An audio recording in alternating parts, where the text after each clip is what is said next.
Olá, paz de Jesus e o amor de Maria esteja com você. Que alegria que estamos aqui para mais um dia, onde nós vamos partilhar, fazer a leitura da palavra de Deus. Nós estamos aí lendo a Bíblia toda em um ano. E isso é incrível e eu estou muito feliz por isso.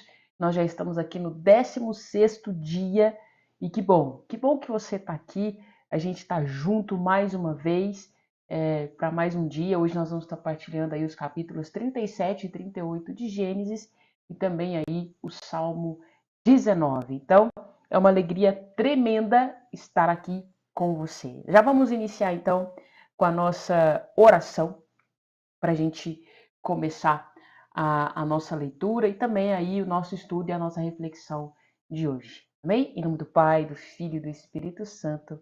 Amém. Ave Maria, cheia de graça, o Senhor é convosco. Bendita sois vós entre as mulheres e bendito é o fruto do vosso ventre, Jesus. Santa Maria, Mãe de Deus, rogai por nós, pecadores, agora e na hora de nossa morte. Amém. Rogai por nós, Santa Mãe de Deus, para que sejamos dignos das promessas de Cristo para sempre. Amém. E vamos começar então a nossa leitura. Já vou colocar aqui para vocês na tela. Me parece que hoje está travando um pouquinho. Eu não sei o que está rolando. Eu acho que pode ser alguma questão aqui da, da internet, mas aí eu acredito que o áudio esteja fluindo bem, tá? Então, se apeguem ao áudio, tá bom?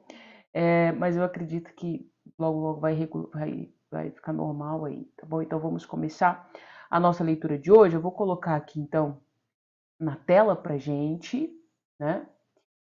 Tá aí na tela, bacaninha. Deixa eu pegar aqui a nossa leitura e que você possa então acompanhar. Hoje nós vamos fazer as leituras dos capítulos 37 e 38 de Gênesis. Ontem a gente estava aí com os capítulos 35 e 36 e hoje a gente vai dar continuidade aí nos capítulos 37 e 38 e também o Salmo 19. Hoje o Salmo 19 ele é bem pequenininho, então a gente vai fazer essa leitura de hoje também, tá ok? Então vamos aí, capítulo 37, capítulo 37 de Gênesis, versículo 1.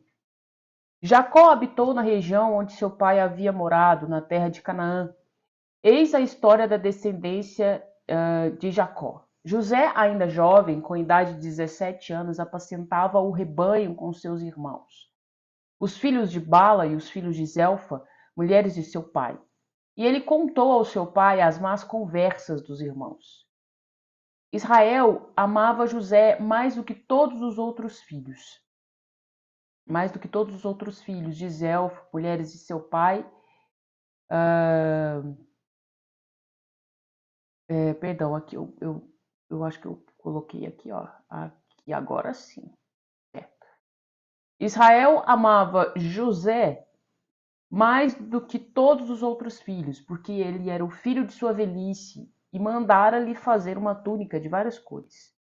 Seus irmãos, vendo que seu pai o preferia a eles, começaram a odiá-lo e não podiam mais tratá-lo com bons modos.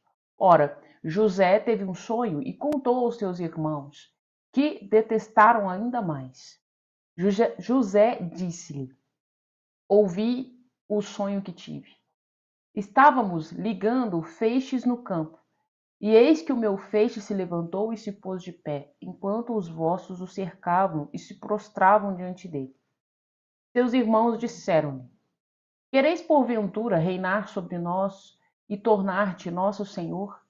E odiaram-no ainda mais por causa de seus sonhos e de suas palavras. José teve ainda outro sonho, que contou aos seus irmãos. Tive, disse ele, ainda um sonho. O sol, a lua e 11 estrelas prostravam-se diante de mim. Ele contou isso ao seu pai e aos seus irmãos, mas foi repreendido por seu pai. Que significa? Disse-lhe ele, que este sonho que tiveste. Viremos, acaso, eu, tua mãe e teus irmãos, a nos prostrar por terra diante de ti?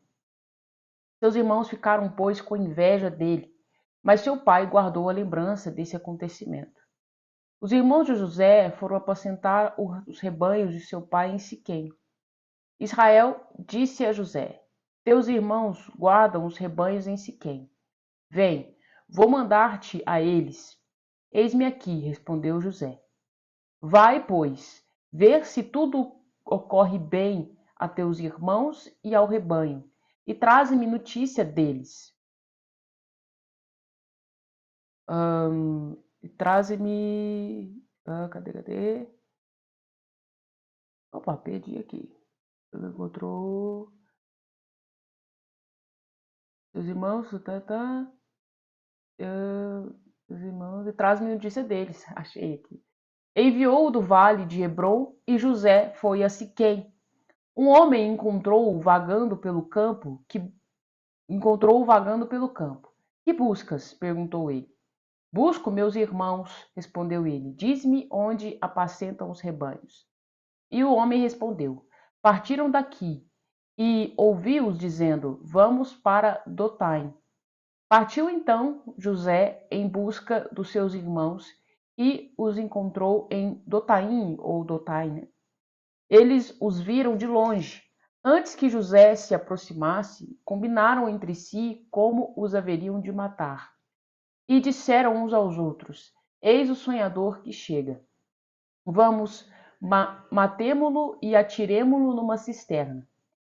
Diremos depois que uma fera o devorou, e então veremos de que lhe aproveitaram os seus sonhos. Ouvindo-o, porém, Rúben quis livrá-lo de suas mãos. Não lhe tiremos a vida, disse ele. Não derrameis sangue. Jogai naquela cisterna no deserto, mas não levanteis vossa mão contra ele. Pois Rúben pensava livrá-lo de suas mãos para o reconduzir ao pai. Quando José se aproximou de seus irmãos, eles os despojaram de sua túnica, daquela bela túnica de várias cores que trazia, e jogaram-no numa cisterna velha que não tinha água.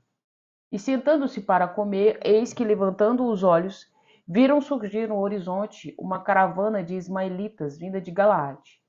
Seus camelos estavam carregados de resina de bálsamo e de ládano, que transportavam para o Egito.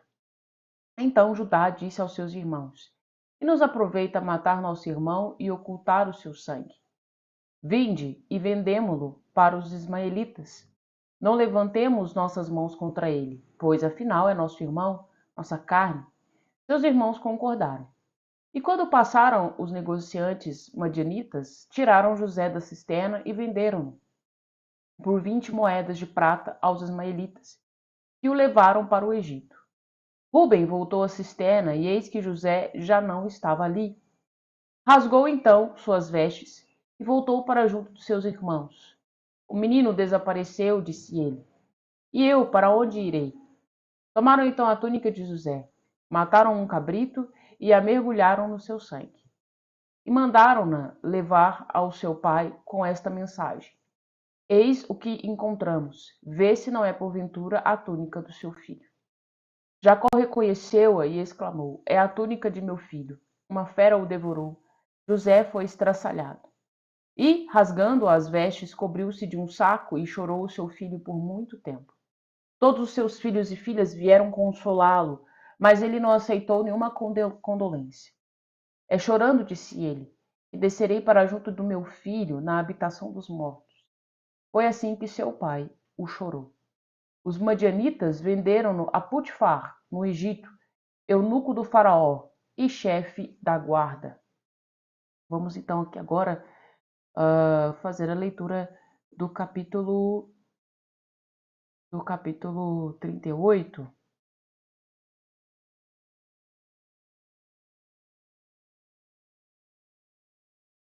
Fazer a leitura aqui do capítulo 38. Vamos lá.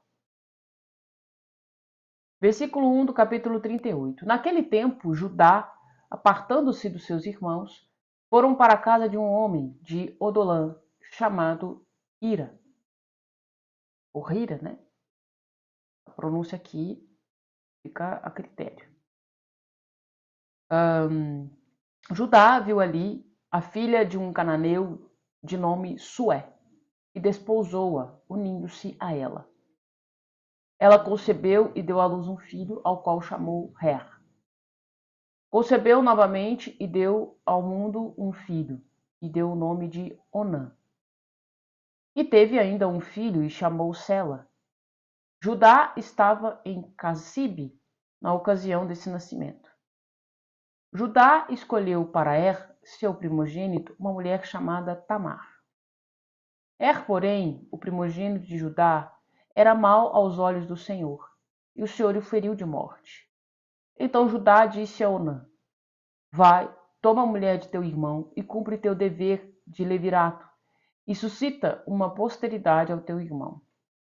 Mas Onã, que sabia que essa posteridade não seria dele, maculava-se por terra cada vez que se unia à mulher do seu irmão, para não dar a ele posteridade. Seu comportamento desagradou ao Senhor e o feriu de morte. E Judá disse a Tamar, sua nora: Conserva-te viúva em casa de teu pai até que meu filho Sela se torne adulto. Não é bom, pensava ele, que também ele morra como seus irmãos. E Tamar voltou a habitar na casa paterna. Muito tempo depois, morreu a filha de Sué, mulher de Judá. Passado o luto, subiu Judá a Tâmina para a tosquia de suas ovelhas, com seu amigo Ira, o Odalamita. E foi noticiado a Tamar: eis que sogro sobe para a tosquia de suas ovelhas. Depôs ela, então, os seus vestidos de viúva, cobriu-se de um véu, e assim, disfarçada, assentou-se à entrada de Enaim, que se encontra no caminho de Tâmina, pois via que Sela tinha crescido, e não lhe a tinham dado por mulher. Judá, vendo-a, julgou tratar-se de uma prostituta, porque tinha o rosto coberto. E chegando-se a ela no caminho, disse: Queres juntar-te comigo? Ignorava ele que se tratava de sua nora. Ele respondeu: O que me darás para juntar-me contigo? Mandarei a ti um cabrito do meu rebanho. Está bem, mas dá-me então um penhor até que o tenhas enviado. Que penhor queres que eu te dê? Teu anel, teu cordão e o bastão que tens na mão. Ele os entregou, em seguida aproximou-se dela, e ela concebeu. E levantando-se, partiu, tirou o seu véu e retomou seus vestidos de viúva. E Judá mandou-lhe o cabrito por seu amigo, o Odalamita, para retirar o penhor das mãos daquela mulher. Mas ele, não a encontrando, perguntou aos habitantes do lugar onde está aquela prostituta que estava em Enaim, à beira do caminho. Responderam-lhe: Não há prostituta nesse lugar. Então ele voltou para junto de Judá. Não a encontrei, disse ele. E os moradores daquele lugar disseram-me que não havia nenhuma prostituta ali. Guarde ela o meu penhor, respondeu Judá. Não nos tornemos ridículos. Eu mandei o cabrito, tu, porém, não a encontraste. Mais ou menos 3 meses depois, vieram dizer a Judá: Tamar, tua nora, conduziu-se mal. Vê-se que está grávida. Judá respondeu: Tirai-a para fora, que ela seja queimada. E, enquanto era conduzida, ela mandou dizer ao seu sogro: Concebido o homem a quem pertence isso. Examine bem, ajuntou ela. De quem são este anel, este cordão e este bastão? Judá, reconhecendo-os, exclamou: Ela é mais justa do que eu, pois que não a dei meu filho Sela, e não a conheceu mais. E na ocasião de dar à luz, eis que ela trazia 2 gêmeos no seu ventre. No parto, saindo a mão, a parteira tomou-a e atou nela um fio vermelho, dizendo: Este aqui saiu primeiro. Mas, como ele retirasse a mão, saiu o seu irmão. Que brecha fizeste? Exclamou a parteira. Que a brecha esteja sobre ti.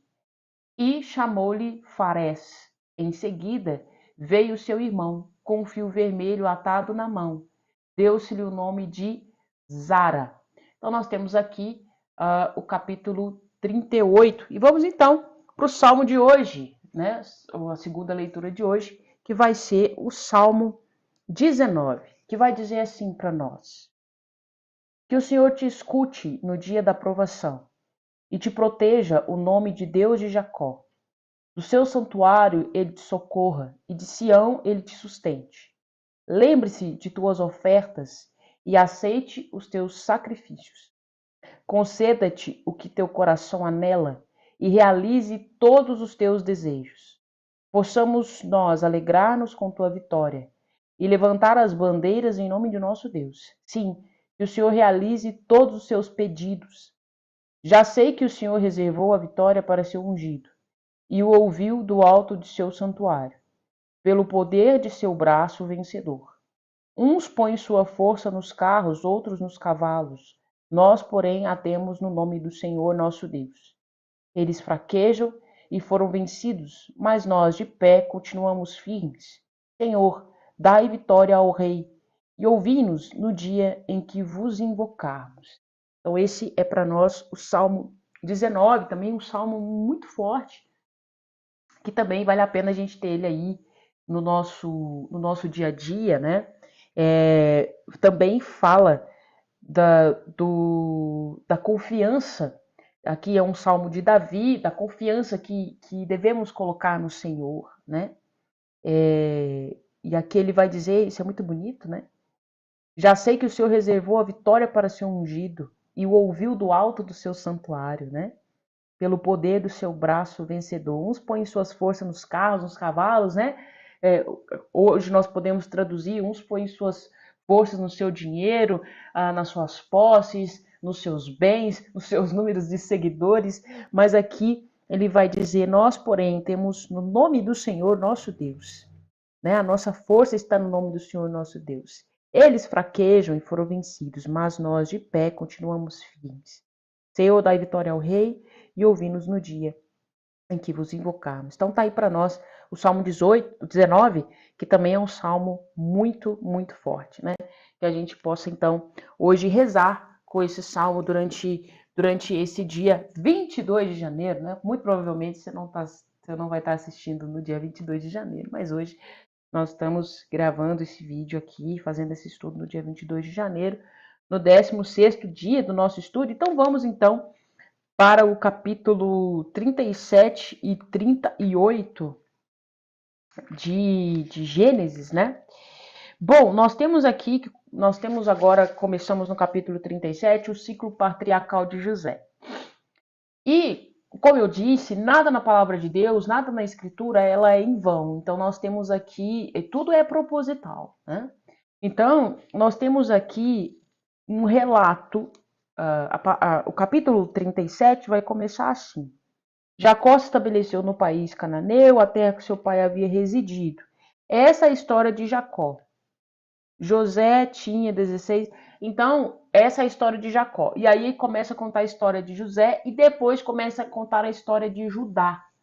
Por que, que a palavra vai contar para nós a história de Judá? Porque vai contar para nós a história de Tamar, e Judá e de toda essa história. Por quê? Porque Tamar vai aparecer na genealogia de Jesus Cristo, né? Do Cristo, de Jesus. Então nós precisamos saber sim dessa descendência,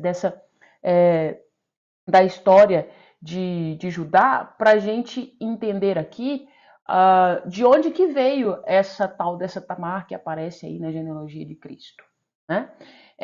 Então a gente pode até pegar aqui, vou fazer questão, porque a gente está falando tanto disso, né? Vamos pegar aqui Lucas, que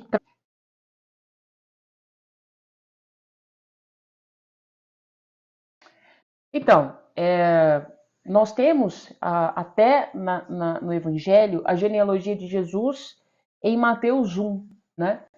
Mateus 1 traz para nós essa genealogia, né? Eu havia dito para vocês que era em Lucas, mas não, está em Mateus 1.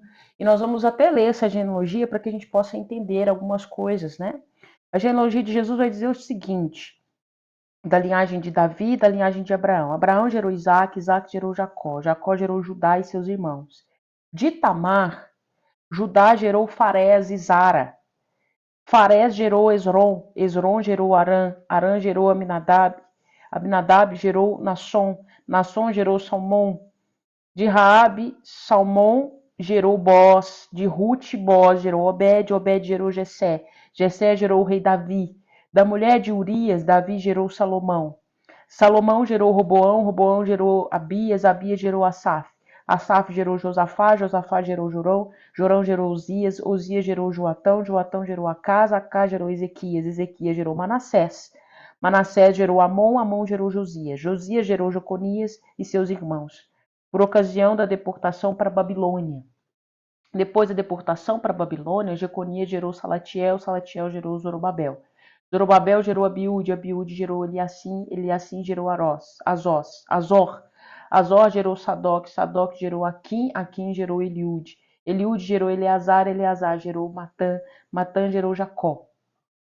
Jacó gerou José, José esposo de Maria, da qual nasceu Jesus, chamado Messias.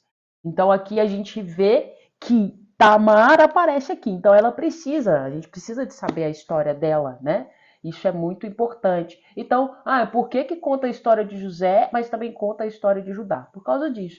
E também Judá é importante, porque depois nós vamos ver que a sua tribo também se torna muito importante, né? A tribo de Judá. Então, vamos dar continuidade aqui no capítulo 36, né? De 37 aqui de Gênesis. Então, o 37 começa o ciclo patriarcal de José. Então, a gente vê a história de José e também nós vemos aqui a história de Judá. Na verdade, essa história que também vai, como eu disse, é esse fio que conduz até o Salvador, até Jesus Cristo. Então nós vamos ver aqui que José tinha 17 anos, ele era um jovem de 17 anos, e ele pastoreava, já ajudava os seus irmãos com o rebanho, porém havia sobre ele uma predileção do seu pai. Primeiro, porque ele era o filho da sua esposa amada Raquel,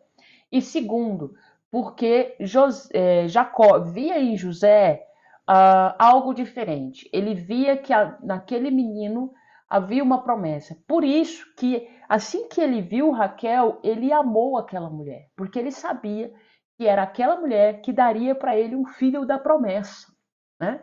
É como se ele já soubesse que era de Raquel que iria sair esse filho amado, que seria esse filho da promessa. Então, Jacó já via naquele menino algo diferente. Ele via que aquele menino iria dar continuidade a toda aquela história que ele tinha com Deus, né? Ia dar continuidade à sua posteridade. Ele via que aquele menino tinha um futuro diferente dos seus outros filhos. Não que ele não amasse os outros filhos, mas José tinha algo diferente, além de ser o primeiro filho de sua esposa amada, que era Raquel. E depois também Raquel teve o segundo filho, que foi Benjamim, né? E aqui os irmãos já percebiam essa predileção, só que além disso, José começou a ter sonhos proféticos, né? E ele contava esses sonhos para os irmãos. E contou até mesmo para o pai. O pai o repreendeu, e eu imagino que o pai tenha o repreendido para que ele parasse de contar, porque o pai via naqueles sonhos algo que confirmava aquilo que ele já sabia, aquilo que ele já intuía. Que aquele menino, ele realmente era o escolhido entre os seus filhos, era o eleito de Deus, era o escolhido de Deus. Então, muito provavelmente, ele repreende o filho para que ele pare de falar sobre aquilo com os irmãos dele, porque é óbvio que o pai percebia que os seus irmãos estavam enciumados com ele, né? Ele já era o preferido do papai, e agora ele já começou a ter sonhos proféticos. E esses sonhos insinuam que ele vai reinar sobre os irmãos, e mais ainda, vai reinar sobre o pai e a mãe dele, ou seja, ele vai ser maior do que todos daquela casa. Poxa vida. Então, e aí esse ódio, esse rancor, esse ciúme, essa inveja, ele começa a tomar proporções muito grandes, de forma que os irmãos não conseguiam nem disfarçar mais, eles não conseguiam tratá-lo nem com cordialidade, nem disfarçar, eles disfarçavam mais, né? Todo mundo sabia que eles tinham uma rixa com o irmão. E José, ele era muito fiel ao pai, então ele ia lá e contava, ele via os irmãos conversando baboseira, via os irmãos falando coisas que não deviam, ou viu eles fazendo coisas que não deviam, ele contava para o pai, né? Ele era muito fiel, muito leal ao seu pai, né? O que hoje a gente chamaria de X9, mas na verdade era um ato de fidelidade ao pai, né? E aí, o que acontece? Os irmãos ficam cada vez mais irados com o filhinho do papai. Então, nós vamos ver aqui que Jacó dá para esse filho, né, para José, uma túnica, né, para esse irmão. E ele recebe essa túnica colorida, uma túnica diferente, né? Então, e essa túnica também, ela também tinha um significado, né? Porque as roupas naquela época tinham todo um significado. Então aquele pai dá uma roupa para o seu filho, né? E aí os irmãos ficam ainda mais. A gente vai ver aqui no versículo 3. Israel preferia José, ou seja, isso era claro. Israel preferia José entre seus filhos, porque ele havia nascido em idade avançada e lhe fez uma túnica com mangas. Seus irmãos, ao ver que o pai preferia entre os irmãos, ficaram com rancor contra ele e se negavam até a cumprimentá-lo, né? Ou seja, o negócio ficou insustentável, aquela situação. E Israel, Jacó, não fazia questão nenhuma de esconder isso, né? Então, deu essa túnica para o filho, que chamou ainda mais a atenção. E José, não satisfeito, né, contava os seus sonhos, né, o que ainda aumentava mais ainda toda essa situação. Aconteceu então que um belo dia, Israel, Jacó, manda que José vá até os seus irmãos que estariam em Siquém apacentando as ovelhas. Só que no meio do caminho, José, obediente, vai no meio do caminho. José descobre que seus irmãos não estavam lá onde seu pai achava que eles estavam em Siquém. Eles tinham ido para Dotaim. E aí, só que ele encontra um homem no meio do caminho. Esse homem misterioso, que pode ser um homem qualquer ou pode ser até mesmo um anjo, uma manifestação ali de Deus, um anjo, algo que o orienta e o diz: olha, seus irmãos, eu ouvi eles dizendo que iam para Dotaim. E para surpresa dos irmãos, José os encontra lá, que provavelmente eles não estavam fazendo o que tinham que fazer, né? Então eles já pensaram, lá, já veio o queridinho do papai. A gente não estava lá onde a gente tinha que estar, a gente está aqui, provavelmente fazendo o que não devia. O filhinho do papai vai contar para o papai. Então o que a gente vai fazer? Vamos dar um jeito de matar esse menino. Ele já encheu a nossa tampa da paciência. Então, Rubem, que é um dos filhos, e Judá e todos os outros, começam a maquinar, né? Nós vemos aqui que eles começam a planejar, e aí Rubem vai dizer: não cometamos homicídio, ou seja, aqui Rubem tenta amenizar a coisa, tipo, não vamos matá-lo, né? Não vamos matá-lo porque a gente não pode derramar sangue humano. Isso vai contra vai contra a lei do nosso Deus, a lei do Deus nosso Pai. Então não vamos matá-lo, vamos fazer uma outra coisa, né? Rubem ainda tentou ali, vamos então julgá-lo naquela cisterna e vamos deixar ele ali, né? Então assim eles fazem. Quando o menino chega, eles nem perguntam nada, já pega o menino e já joga ele dentro da cisterna. Só que eles ali, conversando, Judá, eles veem que tem uma caravana de ismaelitas chegando, lembrando que os ismaelitas são descendentes de Ismael, que também é descendente de Abraão, mas não estão dentro da promessa. Então, eles veem aqueles ismaelitas chegando, né? Eles estavam vindo de Galaade para o Egito, eles foram em Galaade buscar coisas, especiarias e tudo mais para o Egito, e era costume se vender escravos naquela época. Então Judá propôs: vamos fazer uma grana com esse menino, não vamos matar ele, vamos ganhar o dinheiro. Então aí eles param essa caravana e vendem o seu irmão aí para os ismaelitas por 30 moedas. E 20 moedas, né? Acho que foi isso mesmo. 30 ou 20 moedas. Aqui a gente já começa a ver que a história de José, ela meio que se torna uma prefiguração do sofrimento de Cristo. Cristo que ele é ultrajado, maltratado e invejado por aqueles que ele queria que fossem seus irmãos no amor de Deus, que eram os fariseus e todos os homens da lei daquela época, os homens do templo. Então, aqui a gente já vê uma prefiguração desse Cristo. Esse Cristo que é maltratado, ultrajado, mal compreendido, invejado, que por ciúme é maltratado e vendido, né? Nós sabemos que Judas vendeu a localização de Jesus para os sumos sacerdotes, e aqui a gente também vê esses irmãos, né, que vendem o irmão como escravo. Então aqui a gente já vê um paralelo, né? Nós também vemos em José uma prefiguração também do José, pai de Jesus. José, pai de Jesus, que também tinha essa comunicação com Deus através dos sonhos, né? Isso também nos lembra de José, pai adotivo de Jesus. Mas também a história de José nos lembra desse Cristo, do Cristo que vai vir, do Salvador. Até mesmo o sonho de José que ele tinha, dos feixes que flutuavam e os outros se rendiam a ele, dos astros também, é o Cristo também que se eleva e ele e todos os santos se prostram diante dele. O céu e a terra se prostram diante do Cristo ressuscitado, do Cristo Filho de Deus, né? O nosso Salvador. Então aqui a gente vê em José também uma prefiguração de alguns aspectos desse Cristo que vem, que se encarna, né? O Filho de Deus que se encarna para nos salvar. Né?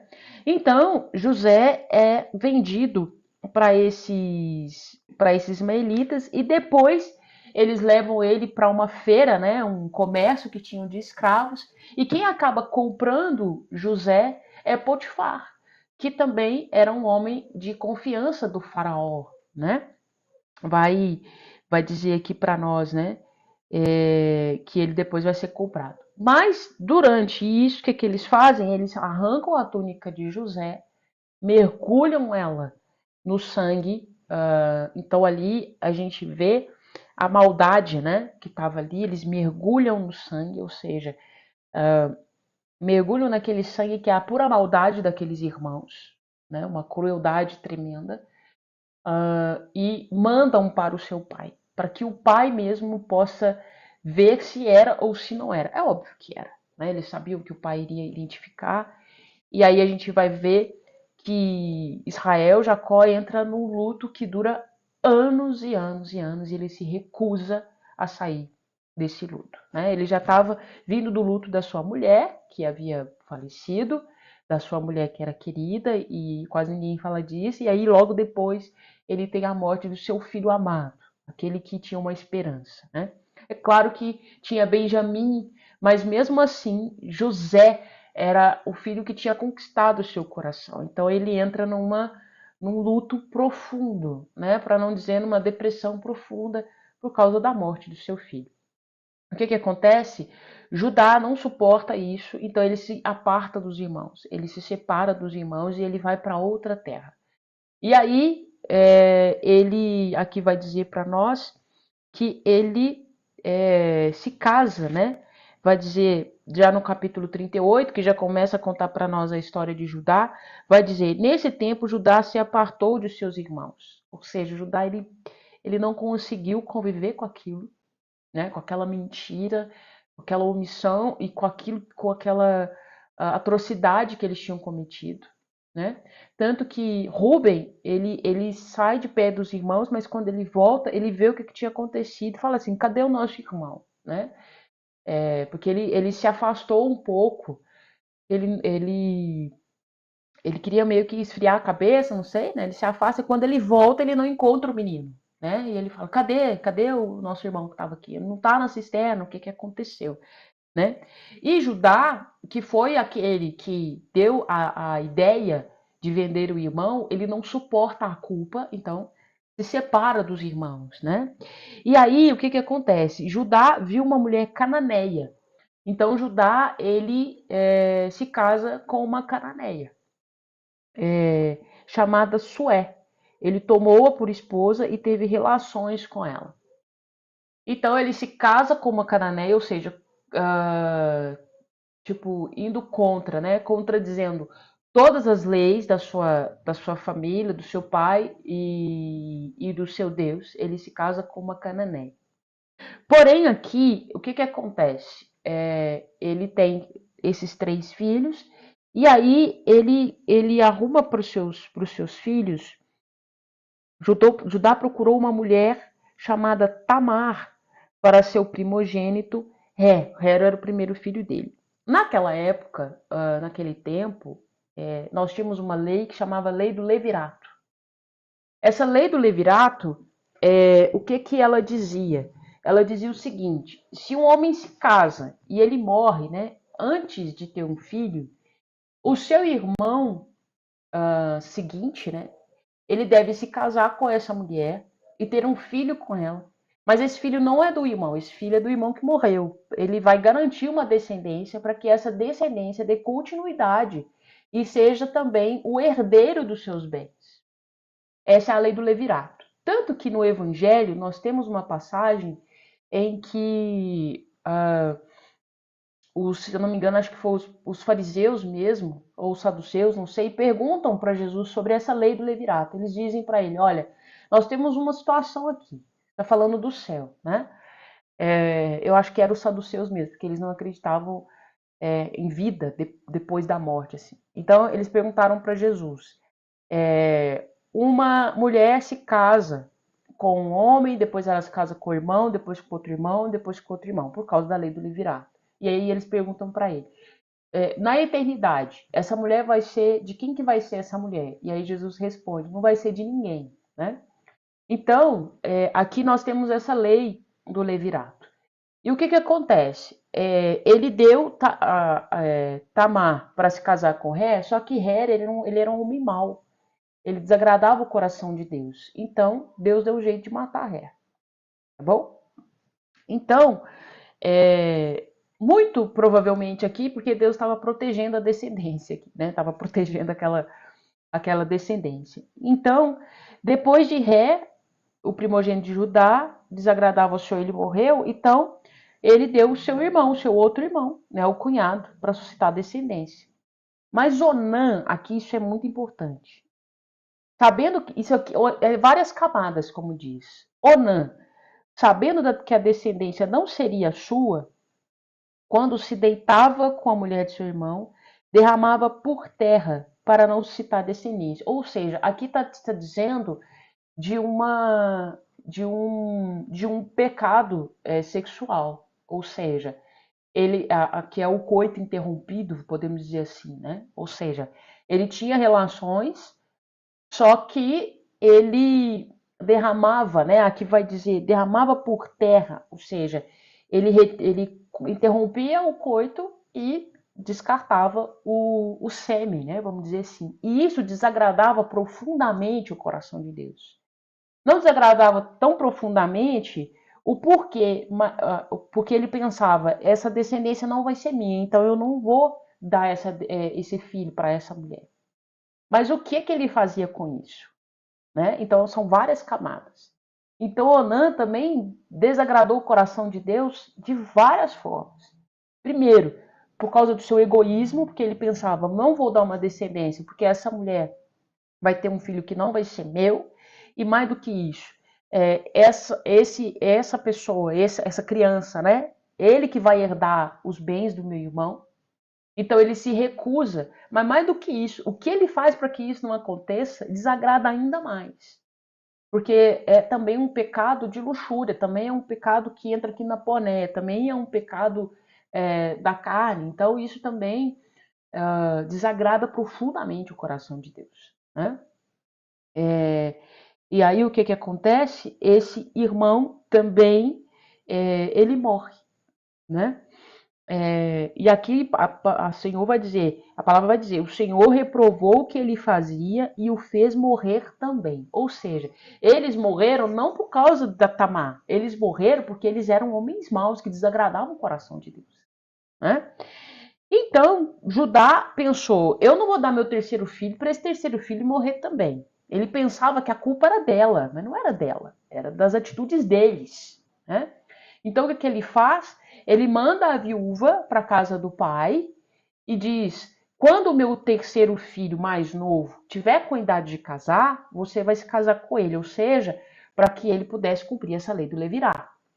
Só que o que Judá faz? Ele, com medo do seu filho morrer por causa da mulher, que não era o caso, ele vai protelando e ele não faz isso. E Tamar, que está lá na casa do sogro, fica sabendo que Judá, depois que ele perdeu a esposa, subiu lá para poder tosquear as ovelhas. Então, o que ela faz? Ela tira as roupas de viúva, coloca roupas parecidas com roupas de prostituta, vai para a porta da cidade e fica esperando Judá passar. E aí Judá se deita com ela. Ela pede como sinal o sinete, ou seja, era o anel que ele usava para assinar documentos, né? Aquele anel que eles usavam para assinar documentos. Pede o sinete, pede também o cajado para ficar como vai ficar ali como uma condição, né? Como um pagamento até que ele leve a ovelha que ele tinha prometido. Só que quando ele volta lá para levar a ovelha que ele tinha prometido para ela já não estava mais lá. E aí ele fica sabendo depois de um tempo que ela ficou grávida, ou seja, ela se comportou mal e ficou grávida. Poxa, ela estava aqui e de repente aparece grávida, então ela cometeu um pecado grave. Então o que ele faz? O que você tinha que fazer naquela época? Vamos matá-la, ela precisa morrer, né? Essa era a lei. Só que aí o que ela faz? Ela tinha nas suas mãos o seu cajado, o seu sinete, o seu cordão, e ela manda para ele e fala assim: vê de quem é. E aí, quando ele vê, ele reconhece. Poxa vida, eu cometi um erro, né? Essa mulher, ela tem mais direitos do que eu. Ela tá mais certa, ela foi mais certa do que eu. Porque eu fiz uma promessa, não cumpri minha promessa. E ela teve que fazer isso para que eu pudesse cumprir minha promessa com ela. Então, na verdade, o problema nem é ela que é Esther, nem é ela que mata os maridos. Então, aqui eu cometi um erro. Então, Judá não se deita mais com ela, mas a acolhe de novo, a acolhe novamente, então ela tem gêmeos, né? E é interessante que quando esses gêmeos vão nascer, um deles coloca o bracinho para fora, então a parteira coloca uma fitinha vermelha, só que aí ele volta o bracinho, e aí é o segundo que nasce primeiro, né? Vamos dizer assim. Mas aí, tanto que ela vai dizer, esse aqui entrou na brecha, né? Para nascer primeiro. Mas eu sei que quem nasceu primeiro foi o outro, né? Há ali também uma competição ali dos gêmeos para poder nascer, né? Então isso é muito interessante que a gente vê aqui que quem foi realmente que nasceu primeiro, né, dos filhos é, foi Zara, né? E depois nós vamos ver aqui, ó. Então disse que brecha abrisse, né? E o chamou Fares. O Fares que é o da brecha, que é o que nasceu segundo. E o primeiro aqui é Zara, né? A primeira, né? Primeiro aqui nós temos Fares e Zara, né? Esses filhos aqui de Judá com Tamar que vão aparecer aí na genealogia de Jesus. Então, aqui nós vemos mais uma vez essa questão aqui da justiça que ela acontece, né? A justiça de Deus, ela sempre vem assim, ela sempre socorre os justos, né? E Tamar era uma mulher que foi injustiçada, ela realmente deu o jeito dela, né? Não vamos julgá-la, ela deu o jeito que ela pôde, porque ela foi sim enganada, né? Pelo seu sogro, então ela deu um jeito de resolver aquela situação. Foi a melhor forma de todas? Não, mas foi a que deu o jeito ali, né?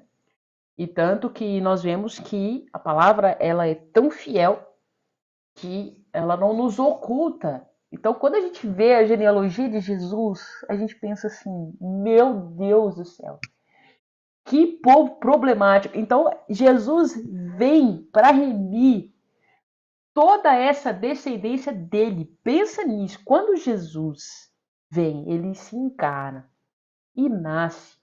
Pensa nessa genealogia maluca de Jesus. Só gente muito atrapalhada.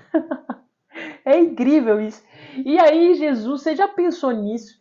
Que Jesus, com teu sangue, ele vai remir toda a sua genealogia, ele vai dar um sentido novo para esse povo todo. Meu Deus, isso é assim, a encarnação do verbo, a, a vida de Jesus, a sua crucificação, a sua morte e a sua ressurreição, né? A igreja vai nos ensinar, né, da economia da salvação. Tipo assim, o tesouro que Cristo é, assim, traz para nós com a remissão, com o seu sangue, com o seu sofrimento, com a sua vida, com tudo que ele fez, é tão imenso, mas tão imenso, a gente não tem dimensão da grandeza, da riqueza que é a esse tesouro que Cristo nos entregou com a sua encarnação, com a sua vida, com o seu sofrimento, com a sua paixão, com a sua morte, a sua ressurreição e a sua ascensão. É um tesouro inestimável que nós trazemos em vasos de barro mesmo, porque é uma coisa assim impressionante. Quando a gente começa a se aprofundar e começa a ver isso, você fala assim: meu Deus, como pode mesmo Deus se importar tanto assim com o homem que é nada, né?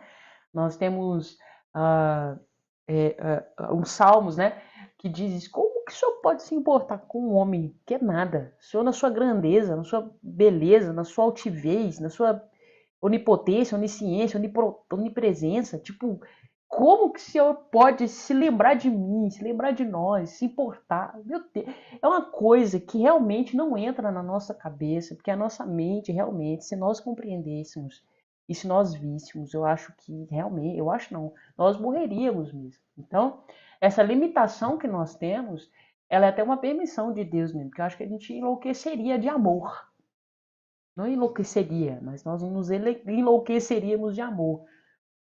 Então, quando vê uma centelhazinha assim de amor por Deus, a gente deve aproveitar, porque é sempre uma centelhazinha, porque a gente sempre se esquece, né? Então, quando vem essa centelha de amor, seja numa adoração, seja diante de Jesus, seja numa oração, seja na Eucaristia, a gente deve permanecer ali, porque essa centelhazinha de amor é uma centelha mesmo, diante de toda a grandeza desse amor que nós trazemos em vasos de barro. Nós trazemos em vasos frágeis todo esse tesouro, toda essa riqueza que Jesus conquistou para nós, né? O inimigo tinha um documento que dizia que nós éramos dele, São Paulo vai dizer. E o Cordeiro, ele rasga esse documento, né? E diz: eles são meus. Todos esses. Todos esses aqui, esse povo trapalhado que a gente está vendo aqui, que a gente está conhecendo as histórias. E somos nós, e cada um de nós. Nós somos Tamar, nós somos Judá, nós somos Jacó, nós somos José, nós somos Raquel, nós somos Moisés, nós somos cada um desses aqui. Nós somos cada um deles. Né? Quando nós olhamos, é como se fosse um espelho. Nós somos cada um deles. Né? Repetindo os mesmos erros, os mesmos pecados, as mesmas coisas. A diferença é que nós sabemos de Cristo, nós sabemos da salvação, nós já recebemos a boa nova, nós já conhecemos o caminho, a verdade e a vida. A diferença de nós para esses aqui é que eles estavam conhecendo a Deus, eles estavam entendendo, eles estavam compreendendo, Deus estava se revelando para eles, né? Meu Deus, e isso é muito incrível, né? Muito incrível mesmo. Então, amanhã a gente vai dar continuidade no capítulo 39, onde a gente vai ver José se tornando mordomo de Potifar. José vai aí conquistar, né, o coração de todos por causa das suas habilidades. E também José parece ser um homem que brilhava, né? Parecia ser alguém que brilhava nos olhos de todos. Era alguém que tinha um brilho diferente. Então, era meio que um sol onde ele passava, tudo que ele punha a mão prosperava, tudo que ele punha a mão dava certo. Então, ele brilhava entre todos. Então, isso realmente atrai questões, situações aí complicadas para a vida dele, que ele teve que se virar, né, com isso. Mas ele, José, é para nós um grande exemplo de como nós devemos ser, né? Então é isso, meus queridos e minhas queridas. Vamos ficando por aqui e amanhã a gente volta, tá bom? Amanhã a gente retoma aqui a nossa leitura a partir do capítulo 39. Força e coragem, Deus abençoe muito vocês, seja forte e corajoso, e amanhã a gente está aqui de novo. Deus abençoe, tchau, tchau, fica com Deus.